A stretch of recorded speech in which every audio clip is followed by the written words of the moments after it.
Finally তোমাদের জন্য নিয়ে এলাম বিক্রম মুভির এক্সপ্লেনেশন। কিছুদিন আগে এক্সপ্লেন করা কাইথি মুভিতে তোমরা দেখেছিলে যে কিভাবে সামান্য এক জেল ফেরত কয়েদি পুরো একটা ড্রাগ মাফিয়াকে শেষ করে দিয়েছিল। তবে এই মাফিয়ার নেটওয়ার্ক এতটাই বড় হয় যে যেগুলো শেষ হয়েও কোনোদিন শেষ হয় না। বিশাল বিশাল ড্রাগস কারবারের পিছনে থাকে বড় বড় রহস্যময় সব মাফিয়া বস। তবে তাদেরকে খতম করার জন্য দুর্ধর্ষ লোকেরাও প্রতিবার এসে হাজির হয়। ঠিক তেমনি আজকের মুভিতে আমরা এমন কিছু দুর্ধর্ষ ব্যাটেলই দেখতে চলেছি। বলছিলাম 2022 সালে রিলিজ পাওয়া মারাত্মক ক্রাইম অ্যাকশন মুভি বিক্রমের কথা। তো চলো আর প্যাচাল না বেরিয়ে শুরু করা যাক আজকের মুভি এক্সপ্লেনেশন। মুভির শুরুতে আমরা একটা কন্টেনার লরিকে কোথাও একটা যেতে দেখি। সেই লরিটা যেখানে গিয়ে থামে তা ছিল বিরাট এক অস্ত্রের গুদাম। গুদামের ভিতর থেকে একজন আন্ডার কভার পুলিশ অফিসার তার ঊর্ধ্বতন কর্মকর্তাকে সব ডিটেলস দিয়ে যাচ্ছিল। পুরো গুদামটা পুরানো সব অস্ত্রশস্ত্র দিয়ে ভরা ছিল। তবে সেই অফিসার সেখানে বিশেষ এক ধরনের ড্রাগসও খুঁজে পায়, যেগুলো দেখতে কোকেনের মতন হলেও সেগুলো আসলে কোকেন নয়। এখন এই বিরাট গুদামে এমন পুরাতন অস্ত্র কেন রাখা আছে কিংবা সেখানে ড্রাগসের ব্যবসায় বা কারা করছে, এই সব প্রশ্নের উত্তর তোমরা একটু পরে জানতে পারবে। এদিকে পরের সিনে আমরা আরেক দল পুলিশ অফিসারকে একটা অপারেশনে যেতে দেখি। কার্নার নামের এই ব্যক্তিটাকে কিছু লোক কিডন্যাপ করে নিয়ে যাওয়ার সময় পুলিশের দুটো টিম তাদেরকে ট্র্যাক করতে থাকে। তারা সেই কালো মাস্ক পরা লোকগুলোর পিছু নিয়ে দেখতে পায় যে কার্নারকে তারা একটা ঘরে আটকে রেখেছে। পুলিশ অফিসাররা তাদের বস কমিশনার জোসের সাথে কথা বলতে বলতে প্রতিটা মুহূর্তেরই ডিটেলস তাকে দিয়ে যাচ্ছিল। কিন্তু পুলিশ কিছু করার আগে সেই মাস্ক পরা লোকেরা কার্নানের বুকে ছুরি বসিয়ে দেয়। এরপর তারা সেখানে গ্রেনেড ফেলে দিয়ে দড়ির সাহায্যে বিল্ডিং এর নিচে নেমে পড়ে। গ্রেনেড দেখা মাত্রই পুলিশও সেখান থেকে সরে আসতে বাধ্য হয়। আর ঠিক এর পরের মুহূর্তেই এক বিশাল বিস্ফোরণে কার্নান সহ পুরো ঘরটা উড়ে যায়। তার এই ভয়ানক মৃত্যুর পর কমিশনার জোসে এবার স্পেশাল ব্ল্যাক স্কোয়াডকে ডেকে পাঠায়, কারণ পরিস্থিতি ধীরে ধীরে নাগালের বাইরে চলে যাচ্ছে। গত 2 সপ্তাহে কার্নানের মতন একইভাবে দুজনকে খুন করা হয়েছিল। আর এই দুজন হলো স্টেফেন রাজ এবং সেই আন্ডার কভার অফিসার প্রভাঞ্জন। কি এদের মধ্যে একটা নাম বেশ চেনা চেনা লাগছে, তাই তো? হ্যাঁ, এই সেই কাইথি মুভির ভিলেন স্টেফেন রাজ, যার বিশ্বাসঘাতকতায় পুলিশ ডিপার্টমেন্ট পুরোপুরি ধূলিসাৎ হয়ে যেতে বসেছিল। কাইথি মুভিতে আমরা দেখেছিলাম কিভাবে স্টেফেন ড্রাগ মাফিয়া আদাইলা কালাম এবং তার ভাই আনবুর সাথে হাত মিলিয়ে পুলিশের উদ্ধার করা ড্রাগসের বিশাল চালান তাদের হাত থেকে ছিনিয়ে নেওয়ার চেষ্টা করেছিল। কিন্তু দিলি নামের এক জেল ফেরত কয়েদির কারণে তাদের সমস্ত চেষ্টা পুরোপুরি ভেস্তে যায়। এখন আগের মুভিতে তো আমরা আদাইলা কালাম এবং আনবুর দফারফা হতে দেখেছি, তাহলে এই খুনগুলো করে যাচ্ছিল কারা? বুঝতে পারছো, এর পিছনে অবশ্যই বড় কোনো গ্যাংয়ের হাত রয়েছে। প্রতিটা খুনের পরেই এই ব্ল্যাক মাস্ক গ্যাংগুলোর লোকরা পুলিশকে একটাই মেসেজ দিয়ে যাচ্ছিল। প্রত্যেকবার তারা বলছিল যে এই খুনগুলো স্রেফ খুন নয়, বরং সিস্টেমের বিরুদ্ধে যুদ্ধ শুরু করার মেসেজ। তার মানে তো যুদ্ধ কেবল শুরু, এরপর হয়তো আরো খুন হতে চলেছে। আর সেটা আটকাতেই commissioner Jose special ops leader অমরকে তার দল সহ ডেকে পাঠায়। এই স্পেশাল টিমটা হচ্ছে এমন এক সিক্রেট টিম যারা সেই সব দুর্ধর্ষ অপারেশন করে থাকে যেগুলো করার সাধ্য পুলিশের নেই। সব জেনে নেওয়ার পর অমর ধারণা করে যে 3 সপ্তাহে 3 খুন হওয়ার পর আগামী সপ্তাহে নিশ্চয়ই আরো একটা খুন তারা দেখতে পাবে। সে কমিশনার কাছ থেকে পুলিশ ডিপার্টমেন্টের সমস্ত ফাইলপত্রের এক্সেস চেয়ে নেয়। এছাড়াও সে এটা জানিয়ে দেয় যে তাকে বিনা বাধায় তার মতন করে কাজ করতে দিতে হবে এবং তার কাজে যেন কেউ ফার্দার নাক গলাতে না পারে। এদিকে ক্লিয়ারেন্স পাওয়ার পর অমর তার কাজ শুরু করে দেয়। স্টেফেন রাজ এবং প্রভাঞ্জন তো পুলিশের ডিপার্টমেন্টেরই লোক ছিল, কিন্তু কার্নানকে কেন তারা হত্যা করলো? স্রেফ প্রভাঞ্জনের সাথে বাবার মতন সম্পর্ক থাকার কারণে কি তাকে হত্যা করা হলো, নাকি এর পিছনে রয়েছে আরো কোনো ঘাপলা? এই ব্যাপারে খোঁজ খবর নেওয়ার জন্য অমর প্রভাঞ্জনের পাওনা টাকা ফেরত দেওয়ার নাম করে তার বাড়িতে চলে যায়। সেখানে গিয়ে সে জানতে পারে যে প্রভাঞ্জনের স্ত্রী কার্নানকে তার নেশার অভ্যাস করার কারণে একেবারে পছন্দ করতো না, কিন্তু তবুও প্রভাঞ্জন তাকে বাবার মতন স্বীকৃতি দেওয়ার কারণে সে কাউকে কিছুই বলতো না।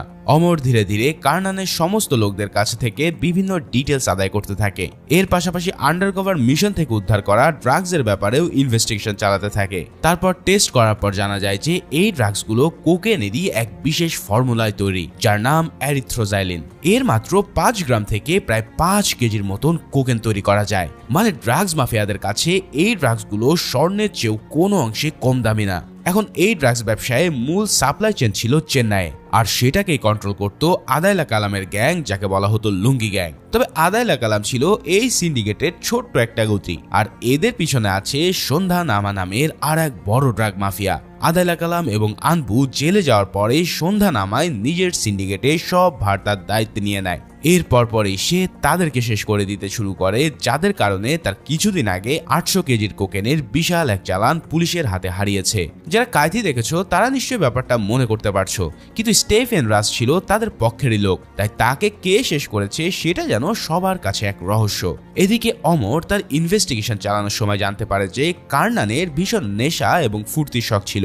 সে নিয়মিত যে জিমে গিয়ে ব্যায়াম করত, অমর এক সাংবাদিকের ছদ্মবেশে সেই জিমের মালিকের কাছ থেকে কার্নানের ব্যাপারে সমস্ত তথ্য আদায় করে নেয়। জিমের মালিক তাকে এক প্রস্টিটিউট মহিলার সন্ধান দেয়, যার সাথে কার্নানের খুব ভালো সম্পর্ক ছিল।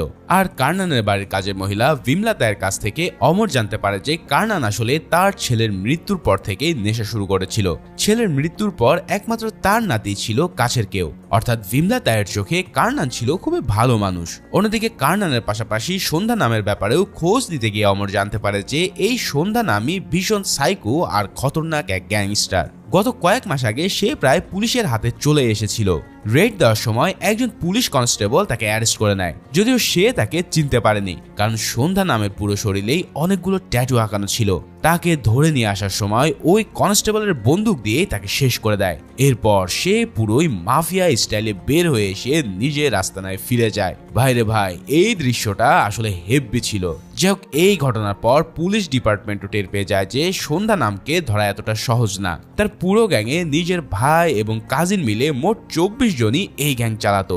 এর মধ্যে সন্ধ্যা নামায় সবচেয়ে স্মার্ট এবং শিক্ষিত, তাই গ্যাংয়ের দায়িত্ব ছিল তার হাতে। সমস্ত ড্রাগ কনসাইনমেন্ট এবং ডিলগুলো সে নিজে একাই কন্ট্রোল করত।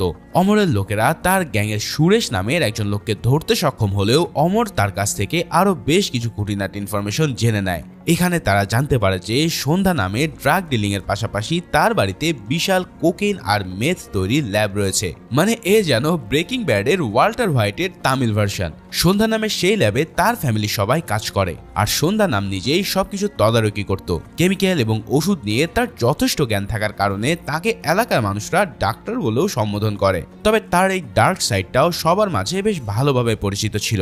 যে কোনো কাজের জন্য সে নিজ হাতে মানুষকে কেটে কুচি কুচি করতে বিন্দু মাত্র দ্বিধা করত না। তবে বেশ কিছুদিন ধরে সন্ধ্যা নাম এক ভীষণ ঝামেলার মধ্যে আছে, কারণ তার হারবার থেকে দুটো ড্রাগের কন্টেইনারের কনসাইনমেন্ট কোথায় যেন হারিয়ে গেছে।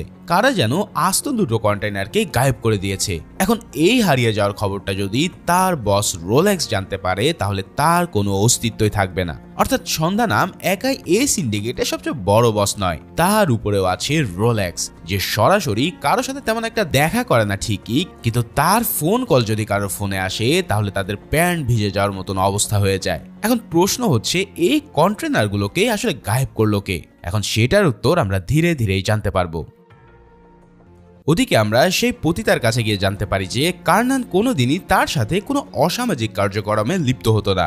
সে শুধুমাত্র প্রতিদিন সেখানে এসে তাকে হ্যান্ডক্যাফ দিয়ে বেঁধে রেখে চিৎকার করতে বলতো। এর জন্য সে ওই মেয়েকে প্রচুর টাকাও দিত। এই সব কথা জেনে অমর আরো বেশ ভাবনায় পড়ে যায়। বিনা কারণে ওই জায়গায় গিয়ে কার্নান আসলে কি করত? এই সব কিছু যেন অমরের কাছে ধীরে ধীরে তাকে আরো বেশি রহস্যময় ক্যারেক্টার করে তুলছে। এরই মধ্যে অমর হঠাৎ জানতে পারে যে সুরেশ নামের যে লোকটাকে ধরে এনে তারা ইনকোয়ারি করেছিল, সেই লোকটাকে জীবন্ত জ্বালিয়ে দেওয়া হয়েছে। এই কাজ যে সন্ধ্যা নামী করেছে তা বুঝতে আর বাকি থাকে না। সে সেদিন খুবই নৃশংসতার সাথে সুরেশকে পুড়িয়ে মেরেছিল। এদিকে এই সমস্ত ঝামেলার মধ্যে অমর নিজের বিয়ের কথাটাই ভুলে যায়। সেদিন সন্ধ্যা 7:30টায় তার প্রেমিকা গায়ত্রীর সাথে বিয়ে করার কথা থাকলেও সে তার সামনে হাজির হয় রাত 10টায়। গায়ত্রীকে প্রচুর আপসেট দেখে সে তাকে নিজের কাজের ব্যাপারে বলতে যায়, কিন্তু গায়ত্রী তাকে প্রমিস করেছিল যে সে কোনোদিনই তার কাজের ব্যাপারে জানতে চাইবে না। তাই গায়ত্রী তাকে কিছু বলতে নিষেধ করে দেয়। অমর তখন আর কোনো কিছু না ভেবেই সেই অবস্থাতেই গায়ত্রীকে বিয়ে করে নেয়। বিয়ের রাতেও অমর কার্নানকে নিয়েই গভীর চিন্তায় মগ্ন ছিল। তাই হঠাৎ গায়ত্রীর কথা শুনে তার মনে হয় যে কার্নান হয়তো সে প্রস্টিটিউটের আস্তানায় গোপনে গোপনে কিছু একটা করত, হয়তো সে কারোর উপরে নজরদারি রাখত। এই কথা ভেবে সে আবারও ওই প্রস্টিটিউটের আস্তানায় গিয়ে খোঁজ করতে থাকে। এবার সে খোঁজ করতে করতে সেখান থেকে একটা রেকর্ডার উদ্ধার করে। এই রেকর্ডার এমন একটা রুমের বাইরে ছিল যেখানে PWD অফিসার বীরু পান্ডিয়া এবং রুদ্রতাপ ড্রাগ ডিলারদের সাথে নিয়মিত মিটিং করত। অর্থাৎ এরা স্টেফেন রাজের মতোই সরকারি কর্মকর্তা হয়ে ড্রাগ ডিলারদের সাথে হাত মিলিয়েছিল। পুলিশ কোনো কনসাইনমেন্ট পাকড়াও করার পরে এদের কাছে জমা রাখতো, তাই গায়েব হয়ে যাওয়া কন্টেনারগুলোর লোকেশন একমাত্র তারাই বলতে পারবে। এর জন্য অনেক দিন ধরে সন্ধ্যা নাম তাদের সাথে মিটিং করে যাচ্ছে। এখন সেই রুমের বাইরে রেকর্ডারটা যে কার্নানি লাগিয়েছে সেই ব্যাপারে কোনো সন্দেহ থাকে না। এবার অমর মনে করতে থাকে যে কার্নান আসলেই হয়তো কোনো সিক্রেট মিশনে ছিল। এদিকে সেদিন রাতে সেখানকার এক থিয়েটারে ড্রাগ ডিলারদের সাথে বীরু পান্ডিয়ার একটা গোপন মিটিং হওয়ার কথা ছিল। তাই অমরের মনে হতে থাকে যে সেখানে আজ হয়তো কিছু একটা ঘটতে চলেছে, কারণ গত সপ্তাহের খুনটার পর আজই সপ্তম দিন। আর অমরের সন্দেহ যে সত্যি ছিল তা একটু পরেই আমরা বুঝতে পারি। বীরু পান্ডিয়া আর ড্রাগ ডিলারদের মিটিং এর মাঝে হঠাৎ এন্ট্রি নেয় ব্ল্যাক মাস্ক গ্যাং। মারাত্মক স্টাইলে সিলিং ভেঙে ভিতরে ঢুকে তারা সবাইকে জিম্মি করে ফেলে। অমর তার দলবল নিয়ে দ্রুত সেখানে ঢুকে গুলি শুরু করলেও ব্ল্যাক মাস্কের লিডার বীরু পান্ডিয়ানকে খুন করে দিয়ে বাইক নিয়ে সেখান থেকে সরে পড়া শুরু করে। এরপর অমর নিজেও একটা ভ্যান থামিয়ে সেই ভ্যানে করে তাদের পিছু নেয়। এভাবে বেশ কিছুক্ষণ চেস করার পর ব্ল্যাক মাস্করা তাকে গুলি করে থামানোর চেষ্টা করতে থাকে, কিন্তু অমর তবুও তাদের পিছু নিলে শেষে তারা সরু একটা রাস্তা দিয়ে বেরিয়ে যায়। কিন্তু এত সহজে অমর ছেড়ে দেওয়ার পাত্র নয়, তাই সে এবার অন্য এক রাস্তা দিয়ে ঘুরে এসে ব্ল্যাক মাস্কদের একজনকে ধরে ফেলতে সক্ষম হয়। এবার সেই লোকটাকে ধরে গিয়ে ফেস রিভিল করার পর যাকে দেখা যায় তাকে দেখে তো আমার চোখ পুরোই ছানা বড়া। এই লোকটা হলো কাইতি মুভির অন্যতম হিরো বিজয়। আদাইলা কালামের বিশাল ড্রাগ পাকড়াও করার পর সন্ধ্যা নামের লোকেরা তাকে ধরে নিয়ে গিয়ে তার চোখের সামনে স্ত্রী এবং সন্তানকে হত্যা করে। এই সময়টায় পুলিশ ডিপার্টমেন্টের কেউই তার পাশে ছিল না। আর এই দুঃখর পরে সে এই ব্ল্যাক মাস্কের গ্যাংয়ে জয়েন করে ড্রাগস ডিলারদেরকে খতম করার কাজে নেমে পড়েছে। তার মানে ব্ল্যাক মাস্ক গ্যাং অততে খারাপ কোনো গ্যাং ছিল না, বরং ড্রাগ ডিলারদেরকে নির্মূল করা ছিল তাদের প্রধান উদ্দেশ্য। তবে অমর তবুও আইন নিজের হাতে তুলে নেওয়ার জন্য তাকে টেররিস্টদের সমতুল্য আখ্যা দেয়। ওদিকে বীরু পান্ডিয়ান মারা যাওয়ার পর গায়েব হয়ে যাওয়া কন্টেনারের খোঁজ এবং পুরো জায়গার ব্লু প্রিন্ট জানত একমাত্র রুদ্রপ্রতাপ। আর সেই দিনই তার মেয়ের বিয়ে হওয়ার কথা ছিল। তাই অমর বুঝতে পারে যে আজকেই এই বিয়ের আসরেই হয়তো আবারও ব্ল্যাক মাস্কের এন্ট্রি হতে পারে। তাই বিজয়ের কথা শুনে সন্দেহ হওয়ায় সে তার অ্যাসিস্ট্যান্টকে উদ্ধার করার রেকর্ডটা চেক করতে বলে। চেক করার পর দেখা যায় যে সেই রেকর্ডার থেকে সিগন্যাল ট্রান্সমিট হচ্ছে, অর্থাৎ কেউ একজন অন্য পাশ থেকে তাদের সব কথাগুলো শুনছে। এই কাণ্ড দেখে অমর তৎক্ষণাৎ সেই রেকর্ডারটাকে ভেঙে ফেলার নির্দেশ দেয়। এদিকে বীরু পান্ডিয়ান মারা যাওয়ার পর সন্ধ্যা নাম তার পুরো গ্যাং নিয়ে রুদ্র প্রতাপের মেয়ের বিয়েতে প্রোটেকশন দিতে আসে, কারণ একমাত্র রুদ্র প্রতাপই এখন তাকে ড্রাগসের হদিশ দিতে পারবে। কিন্তু এত প্রোটেকশনের পরেও কোনোই লাভ হয় না, কারণ বিয়ের আসরে নাচের মাঝে হাজির হয় ব্ল্যাক মাস্ক গ্যাং। তারা এসে রুদ্র প্রতাপের মেয়ের গলায় ছুরি ধরে তাকে নিজেদের সাথে নিয়ে আসতে বলে। সন্ধ্যা নাম তাকে ছাড়তে না চাইলেও মেয়েকে বাঁচানোর জন্য সে নিজেই তাদের হাতে ধরা দেয়। এরপর ব্ল্যাক মাস্কের লিডার লিটারেলি তার গলায় হ্যান্ডকাফ লাগিয়ে তাকে বাইকে করে নিয়ে আসে। এরপর পরে শুরু হয় সন্ধ্যা নাম এবং ব্ল্যাক মাস্কদের হেভি এক ফাইটিং, কিন্তু তারা কেউই এই গ্যাংয়ের সাথে বিন্দু মাত্র পাত্তা পায় না, যার ফলে প্রতিটা লোকই তাদের হাতে বেদম কেলানো খেতে থাকে। শেষে সন্ধ্যা নাম নিজেও তাদের সাথে ফাইট করতে গিয়ে প্রচন্ড রকমের ধোলাই হজম করে। ভাইরে ভাই, এত বড় দুর্ধর্ষ ড্রাগ মাফিয়াও তাদের হাতে একবারে বাচ্চাদের মতো মার খেতে থাকে। মানে বুঝতেই পারছো যে এই ব্ল্যাক মাস্ক কতটা খতরনাক জিনিস। ওদিকে অমরও কিন্তু তার দলবল নিয়ে সেই বিয়ের অনুষ্ঠানে আগে থেকেই হাজির ছিল। সন্ধ্যা নামের গ্যাংকে তারা মার খেতে দিলেও অমর নিজেই বাইক নিয়ে ব্ল্যাক মাস্কের লিডারের পিছনে ধাওয়া করে। অন্যদিকে সন্ধ্যা নামের আরো কিছু লোক এবং পুলিশ মিলেও তাদেরকে আটকানোর জন্য রেডি হলে সে তাদের সামনে এসে বাইক থামাতে বাধ্য হয়। এবার পুলিশ সহ সন্ধ্যা নামের লোকেরা তাকে একসাথে অ্যাটাক করতে থাকে, কিন্তু কেউ তার গায়ে একটা আঁচড়ও দিতে পারে না। এতজন লোক মিলে ছুরি চাপাতি দিয়ে হামলা করেও তার হাতে বেদম মার খেয়ে পড়ে থাকে। আর শেষমেশ সে সবার সামনে রুদ্রতাপের গলা কেটে দেয়। অন্যদিকে ব্ল্যাক মাস্কের গ্যাংয়ের হাতে মার খেয়ে কিছুক্ষণ পড়ে থাকলেও সন্ধ্যা নাম তার পকেট থেকে একটা ড্রাগের ক্যাপসুল বের করে তা মুখের ভিতর নিয়ে নেয়। আর এটা খাওয়া মাত্রই তার মধ্যে যেন এক প্রচন্ড শক্তি চলে আসে। সে এবার এক ঝাটকায় উঠে দাঁড়ালে তিনজন ব্ল্যাক মাস্কধারী লোকের উপরে একাই হামলা করে বসে, কিন্তু এবার সন্ধ্যা নাম তাদের প্রত্যেককে মেরেই গুড়িয়ে দেয়। এদিকে অমর যখন তার পিছু নিচ্ছিল সেই সময়টায় তার স্ত্রী গায়ত্রী ঘরের ভিতরে বাধা অবস্থায় দেখে। এই লোকটাকে অমরই ধরে এনেছিল এনকোয়ারি করার জন্য। লোকটা গায়ত্রীকে বলে যে যার ছবি তাদের ঘরের দেওয়ালে টাঙানো আছে তাকে সে গতকালও দেখেছে, অর্থাৎ অমরের সন্দেহ অনুসারে কার্নান মারা যায়নি, বরং সে জীবিত। আর গায়ত্রীও অমরকে ফোন করে এই কথাটা জানিয়ে দেয়। ব্ল্যাক মার্কস লিডার যখন রুদ্রতাপের গলা কেটে চলে যাচ্ছিল, ঠিক সেই মুহূর্তে অমর সেখানে পৌঁছে তাকে থামতে বলে। অমর তাকে বলে যে যদি তোমার সাহস হয়ে থাকে তাহলে নিজের চেহারাটা একবার দেখাও, কারণ চেহারা লুকিয়ে কাজ করাটা কাপুরুষের কাজ। এই কথা শোনা মাত্র লিডার তার পকেট থেকে ফোন করে সরাসরি লাইভে চলে যায়। এবার সে তার মাস্ক যখন লাইভে এসে খোলে তখন সবাই দেখতে পায় যে কার্নানি আসলে ব্ল্যাক মার্কস দলের লিডার। চিন্তা করো কি লেভেলের টুইস্ট এখানে খেলা হলো। কার্নান সেখান থেকে চলে যাওয়ার পর অমর পুলিশ ডিপার্টমেন্টের সবাইকে তার সম্পর্কে ব্রিফ করে। তার অনুমান অনুসারে কার্নালের আসল নাম হলো বিক্রম। আজ থেকে অনেক বছর আগে বিক্রম ব্ল্যাক স্কোয়াডের পাইলট ব্যাচের সদস্য ছিল। এই দল তার নেতৃত্বে অসংখ্য দুর্ধর্ষ মিশন পরিচালনা করেছে, কিন্তু 1991 সালে একটা মিশন ফেল হয়ে যাওয়ার কারণে পুরো এজেন্সি তাদের বিপক্ষে চলে যায়, যার ফলে তারা সবাইকে টেররিস্ট আখ্যা দিয়ে একে একে শেষ করে দেওয়া শুরু করে। এমনকি তাদের ফ্যামিলিকেও তারা রেহাই দেয়নি। তবে তাদের মধ্য থেকে 4 জনের লাশ কখনো খুঁজে পাওয়া যায় না, যাদের একজন হলো এই বিক্রম। কিছুদিন আগে প্রভাঞ্জনের খুন হওয়ার পর থেকে সে আবারও নিজের আগের ফর্মে ব্যাক করে। ব্ল্যাক মাস্কের ছদ্মবেশে সে একের পর এক ড্রাগ চালানিদেরকে খতম করতে থাকে।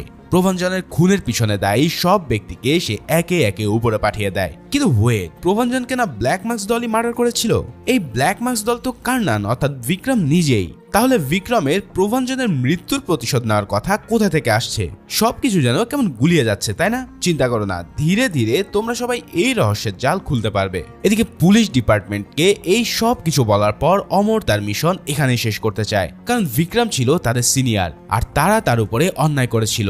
অমর জেনে গিয়েছিল যে কমিশনার জোসে সহ পুলিশ ডিপার্টমেন্টের অনেকেই প্রভাঞ্জনের মৃত্যুর পিছনে দায়ী, কিন্তু জোসে তাকে হুমকি দেয় যে যদি সে এই মুহূর্তে মিশন ছেড়ে চলে যায় তাহলে তাকে সে জেলে ঢুকিয়ে দেবে। তখন অমর তাকে বলে, আমি জানি যে প্রভাঞ্জনের মৃত্যুর পিছনে কারা দায়ী, যদি সাধ্য থাকে তাহলে নিজেকে বিক্রমের হাত থেকে বাঁচিয়ে নাও। এই কথা বলে অমর মাঝপথে মিশন ছেড়ে চলে যায়। এদিকে বিক্রম এবার সরাসরি জেলে ঢুকে তার সঙ্গীকে মুক্ত করে ফেলে। পুলিশ সহ জেলের সমস্ত গার্ডরা মিলেও তাকে আটকাতে পারেনি, যার ফলে শেষ পর্যন্ত সে সবাইকে মেরে সফলভাবে তার টিমমেটদের নিয়ে বেরিয়ে আসে। অন্যদিকে অমর চলে যাওয়ার পর পুলিশ ডিপার্টমেন্টের লোকেরা টের পায় যে তাদের অস্ত্রশালা থেকে প্রায় 30 কেজি RDX মিসিং। এই কথা জানা মাত্রই কমিশনার জোসে সরাসরি সন্ধ্যানামকে ফোন করে বসে।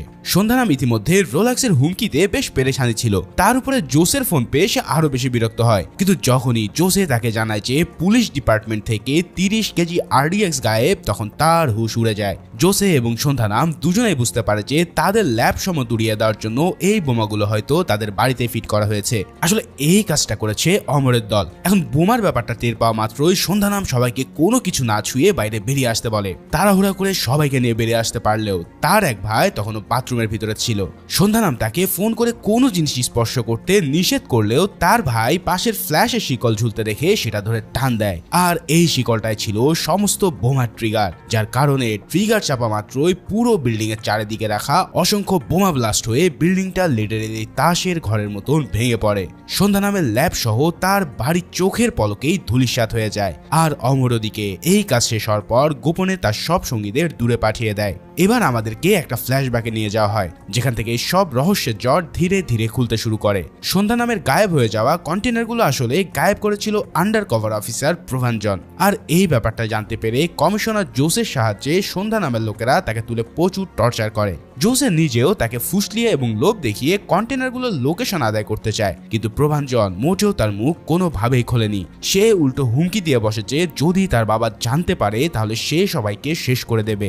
আর শকিং ব্যাপার ছিল, এই প্রভাঞ্জনের বাবাই হচ্ছে বিক্রম। শেষ পর্যন্ত অনেক টর্চারের পরেও সে মুখ না খোলার কারণে সন্ধ্যানাম প্রচন্ড রেগে গিয়ে তাকে খুন করে দেয়। কিন্তু সে মারা যাওয়ার পর কমিশনার জোসে আবার পড়ে এক মহাবিপদে। প্রভাঞ্জনের খুনের ব্যাপারে নিজের ডিপার্টমেন্টকে সে কি জবাব দেবে, তাই সে এমন একটা ফোন দিয়ে আটে যাতে তার দিকে কেউ সন্দেহের আঙ্গুল তুলতে না পারে। তাই প্রভাঞ্জনের ডেড বডিটাকে চেয়ারে বসিয়ে নিজে ব্ল্যাক মাস্ক পরে তার গলা ছুরি দিয়ে কেটে সেটা ভিডিও রেকর্ড করে। এরপর ওই ভিডিওতে সে লাইনগুলো বলে যেগুলো আমরা প্রতিটা খুনের ভিডিওতেই দেখে এসেছি।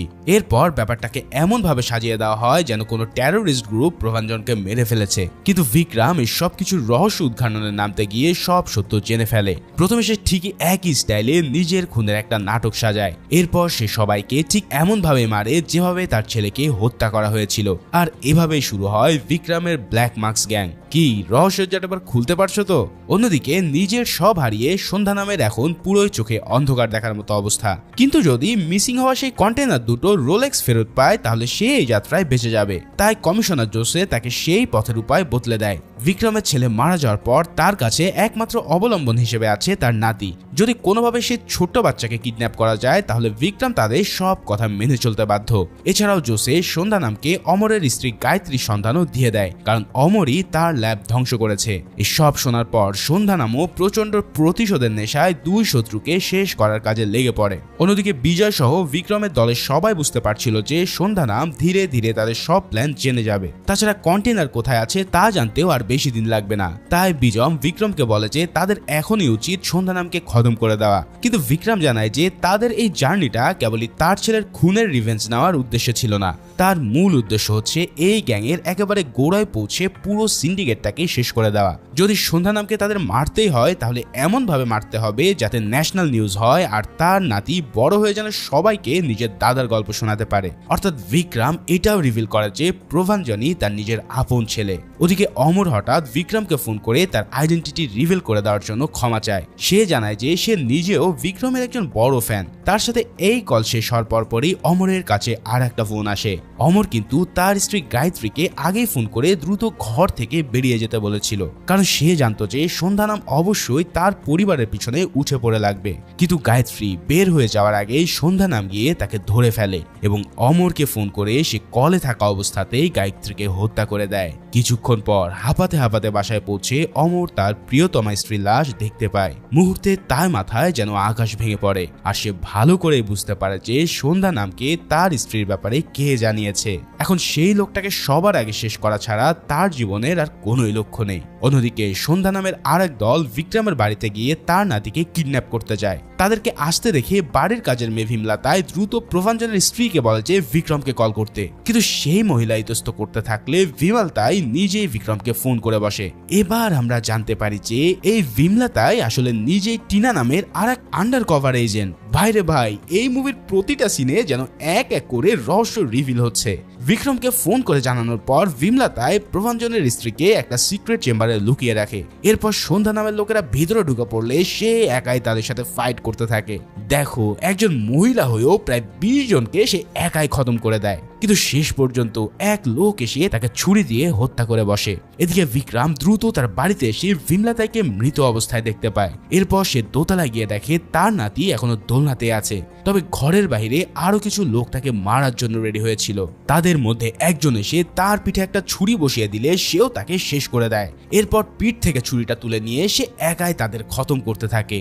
ভিমলাতাই যাদেরকে শেষ করতে পারেনি বিক্রম তাদের সবাইকে এবার সাফ করে দেয়। এরপর সে তার নাতিকে কোলে নিয়ে প্রভাঞ্জনের স্ত্রীর কাছে গিয়ে তাকে কিছুক্ষণের জন্য সেফ প্যাসেজেই থাকতে বলে। এরপর সুযোগ মতন তার ছেলেকে কোলে তুলে নিয়ে এয়ারপোর্টে পাঠিয়ে দেওয়ার কথা দেয়। এখন এইরকম কাহিনী দেখে প্রভাঞ্জনের স্ত্রী তার আসল পরিচয় জানতে চাইলে সে বলে যে এই কথা সে বিক্রমকে বড় হলে তারপরেই জানাবে। অর্থাৎ বিক্রমের নাতির নামও ছিল বিক্রম। তারপর সে তার নাতিকে নিয়ে পার্কিং লটের একটা গাড়িতে শুয়ে দেয় আর এবার সে রিভলভার হাতে ঘরের ভিতরে ঢুকে বাকি সাঙ্গপাঙ্গদের একের পর এক উপরে পাঠাতে থাকে। তার গুলি করার স্টাইল দেখে বোঝা যায় যে এত বছর পরেও তার মধ্যে থাকা সামান্যতম স্কিলও হারিয়ে যায়নি। ওই যে কথায় আছে না, অস্ত্র জমা দিয়েছি কিন্তু ট্রেনিং তো আর জমা দিইনি। তাই বাকি গুন্ডারা সবাই চোখের পলকে তার হাতে খতম হয়ে যায়। তারপর সে নিজের নাতিকে নিয়ে শিপইয়ার্ডের উদ্দেশ্যে যাত্রা শুরু করে। মিসিং কন্টেনারগুলো সেই ইয়ার্ডেই ছিল। বিক্রমের পিছু পিছু সন্ধ্যা নামের আর এক লোক সেই ইয়ার্ডে পৌঁছে তাকে খবর দেয়। এদিকে বিক্রম নিজেই তার সঙ্গীদের সাহায্যে কন্টেনারের ভিতরে থাকা ট্র্যাকারটাকে অন করে দেয়। মানে সন্ধ্যা নাম তার পিছু নিচ্ছে না, বরং সেই তাদেরকে সেখানে নিয়ে আসছে। অন্যদিকে অমর কমিশনার জোসের বাড়িতে গিয়ে তার সামনে হাজির হয়। জোসেফ বারবার বলতে থাকে যে গায়ত্রীর মৃত্যুর পিছনে তার কোনো হাত নেই, কিন্তু অমর তাকে কোনো জবাব না দিয়ে মারতে থাকে। তখন তাদের দুজনের মধ্যে ব্যাপক ধস্তাধস্তি হওয়ার পর শেষ পর্যন্ত জোসেফ অমরের সাথে আর পেরে ওঠে না। অমর তাকে প্রচন্ড মারধর করার পর গুলি করে শেষ করে ফেলে। এরপর সে ব্ল্যাক মার্কসের বাকি সদস্যের সাথে শিপইয়ার্ডের উদ্দেশ্যে যাত্রা শুরু করে। এদিকে বিক্রম নিজের নাতিকে নিয়ে কন্টেনারের ভিতরে আসা যে একটা প্ল্যান, তা তো তোমরা বুঝতেই পারছো। সেখানে আগে থেকে ছিল তার দুই সঙ্গী এজেন্ট লরেন্স এবং উপ্পিলাপ্পান। ইতিমধ্যেই সন্ধ্যা নামের লোকেরা তার পিছু পিছু সেই কন্টেনার অবধি পৌঁছে যায়। আর বিক্রমও আগে থেকে কন্টেনারের বিভিন্ন জায়গায় অস্ত্র সাজিয়ে রেখেছিল। একটার পর একটা অস্ত্র তুলে নিয়ে সে সন্ধ্যা নামের লোকদেরকে পুরোই সাফ করতে থাকে। ভাইরে ভাই, একের পর এক এত ইন্টেন্স ফাইটিং সিন আমি এর আগে খুব কম মুভিতেই দেখেছি। সন্ধ্যা নামের একটা দলকে শেষ করার পর উপিল্লাপ্পানকে পাহারায় রেখে সে ভিতরের দিকে এগিয়ে যায়। উপিল্লাপ্পান নিজেও বেশ কয়েকজন লোককে গুলি করে উপরে পাঠিয়ে দিয়েছিল, তবে শেষে আরেকজন লোক এসে প্রথমে তার পায়ে ছুরি বসিয়ে দেয় আর এরপরে সে তাকে খতম করে ফেলে। এবার সন্ধ্যা নাম নিজেই তার বাকি সঙ্গীদের নিয়ে সেখানে হাজির হয়। এবার সে বোমাবাজির মাধ্যমে একে একে কন্টেনারগুলোতে আগুন ধরাতে থাকলে বিক্রম সেই ধাক্কায় একদিকে ছিটকে পড়ে। এই অবস্থাতে তার ছোট্ট নাতি অজ্ঞান মতো হয়ে যায়। এমনকি সেই সময় তার পালসও পাওয়া যাচ্ছিল না। কিন্তু বিক্রমের বিশ্বাস ছিল যে তার নাতি এত দ্রুত মারা যেতে পারে না। সে লরেন্সের কোলে তাকে তুলে দিয়ে সিপিআর থেরাপি দেওয়ার জন্য ওয়েট করতে বলে। কিন্তু লরেন্স আবার বাচ্চাটাকে সাথে নিয়ে সন্ধ্যা নামের সামনে দিয়ে গাড়িতে করিয়ে বেরিয়ে যায়। তখন লোকগুলো গাড়ির দিকে গোলাগুলি শুরু করলে এবার বিক্রম তার হাতে তুলে নেয় মারাত্মক এক অস্ত্র। বিশাল এক আর্টিলারি গান থেকে আর্টিলারি শেল মেরে সে মুহূর্তে সন্ধ্যা নামের দলবলকে কিমা কিমা বানিয়ে দিতে থাকে। উফ, এই খতরনাক আর্টিলারি গানের ফায়ারিংটা জাস্ট দেখার মতো ছিল। সন্ধ্যা নামের বেশিরভাগ লোকেরাই এই ফায়ারিং এর কারণে উপরে পৌঁছে যায় এবং সে নিজেও আহত হয়ে মাটিতে পড়ে থাকে। এরপর ততক্ষণে বিজয় আর অমরও বাকি এজেন্টদেরকে নিয়ে সেখানে এসে পৌঁছে যায়। লরেন্স বাচ্চাটাকে অমরের হাতে তুলে দেয় আর তাদেরকে কাভার দেওয়ার জন্য বিক্রম এবার বাইরে নিয়ে আসে এক আস্ত মেশিন গান। সন্ধ্যা নামের দলের আর যা কিছু বাকি ছিল তার সবই এই মেশিন গানের ভয়ানক ফায়ারিং এ সে একবারে খতম করে দেয়। অন্যদিকে অমরের হাতে বিক্রমের নাতিকে তুলে দেওয়ার সময় বিজয় গুলি খেয়ে বসলে তার সঙ্গীরা তাকে সরিয়ে নিতে বাধ্য হয়। তবে ততক্ষণে অমর বাচ্চাটাকে নিয়ে একটা সেফ জায়গায় গিয়ে হসপিটালের ডাক্তারের সাথে যোগাযোগ করলে তাকে সিপিআর থেরাপি দিতে বলে। বেশ কয়েকবার থেরাপি দেওয়ার পরেও যখন ছোট্ট বিক্রমের শ্বাস ফিরে আসে না, তখন অমর বেশ হতাশ হয়ে পড়ে। তবে অনেক চেষ্টার পর শেষ পর্যন্ত তার শ্বাসে ফিরিয়ে আনতে সক্ষম হয়। ওদিকে এই সময়টাতে বিক্রম মেশিন গান থেকে ফায়ার করতে করতে সন্ধ্যা নামের বাকি লোকদের গাড়ি সমেত উড়িয়ে দিতে থাকে। শেষে আর এক লোক তাকে মারতে এসে পায়ে ছুরি ঢোকানোর চেষ্টা করে, কিন্তু বিক্রমের পায়ে হাড়ের বদলে ছিল লোহা। কারণ অনেক বছর আগে মেশিনে পা কেটে যাওয়ার কারণে তার কয়েকটি হাড়ের জায়গায় লোহা বসাতে হয়েছিল। এবার বিক্রম সেই লোকটাকেও মেরে তুষ করে দেয়। এরপর সরাসরি সন্ধ্যা নামের সাথে তার ফাইট শুরু হয়। তারা দুজনকে বেশ টক্কর দিলেও বিক্রম সন্ধ্যা নামকে মারতে মারতে অনেকটাই আহত করে ফেলে। কিন্তু সন্ধ্যা নাম হঠাৎ তার পাওয়ার ক্যাপসুল খেয়ে নিয়ে কেমন যেন নতুন শক্তি ফেরত পায়, যার কারণে সে এবার বিক্রমকে মারতে মারতে প্রায় আধমরা করে ফেলে। কিন্তু অমর বিক্রমের সদ্য প্রাণ ফিরে পাওয়া নাতিকে নিয়ে তাকে দেখালে বিক্রমের মধ্যে যেন এক নতুন সিংহের মতো শক্তি জেগে ওঠে। এবার সে সন্ধ্যা নামাকে আর কোনো চান্স দেয় না। তার হাতে চেন পরিয়ে সে তাকে মারতে মারতে একদম ক্ষতবিক্ষত করে ফেলে। তবে এই অবস্থাতেও সন্ধ্যা নাম তাকে লোভ দেখিয়ে ড্রাগের চালান ছেড়ে দিতে বলে। তখন বিক্রমও তার কথায় রাজি হয়ে তার ওয়াকিটকের সাহায্যে একটা কোড বলতে বলে। এই কোড ওয়ার্ডটা ছিল রেড। তবে এই রেডের মানে বিক্রম আগে থেকে তার অ্যাসিস্ট্যান্টদেরকে বলে রেখেছিল। আর সেই কোড ওয়ার্ড পাওয়া মাত্রই তার লোকেরা পুরো এরিয়ার সব কন্টেনারকে একে একে ব্লাস্ট করে দেয়। এছাড়াও বিক্রমও সন্ধ্যা নামাকে জানিয়ে দেয় যে এই খেলার আসল সিংহটা আসলে কে। মৃত্যুর সময় প্রভাঞ্জন তার বাবা বিক্রমের ব্যাপারে যেই কথাটা বলেছিল, বিক্রম সেটার মান পুরোপুরিভাবে রক্ষা করতে সক্ষম হয়।